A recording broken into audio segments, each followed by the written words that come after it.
அப்படிங்களா அத்தை? ஃபோன் வர மாதிரி இருக்குது, இந்த போயிட்டு வந்துடுறேன். இந்த ஃபோன் அட்டன் யாருன்னு பார்த்துட்டு வந்துடுறேன்.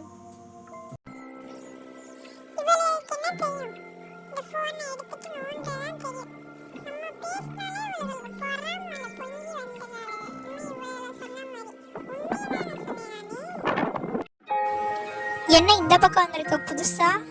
ஏ ரூமுக்குள்ள நீ வர மாட்டியே? என்ன காரியம் தானே வருவ, என்னன்னு சொல்லு.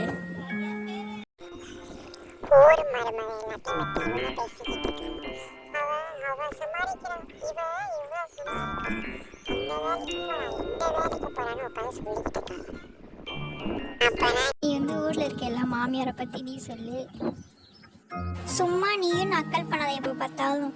அவங்க ஏதாச்சும் பேசாம உன்ட்டு வந்து சொன்னா நீனும் என்ன நக்கல் பண்ண. இதுக்கு நான் என்னதான் பண்றேன்னே தெரியல. பெசாட்டு விளக்கு தேய்ச்சா ஜீனி வரும்னு சொல்லுவாங்கல்ல, அது மாதிரி அது தேயாச்சும் வருதுன்னு பார்ப்போம். அந்த மாதிரி தான் உன் பிரச்சனைக்கெல்லாம் தீர்வு காண முடியும். அது ஏன் பிரச்சனை? நம்ம ரெண்டு பிரச்சனைன்னு சொல்லு. அந்த மாதிரிலாம் நடந்துச்சுன்னா எப்படி இருக்கும்? நினச்சி பார்க்கவே நல்லா தான் இருக்கு. அது நடக்குமா?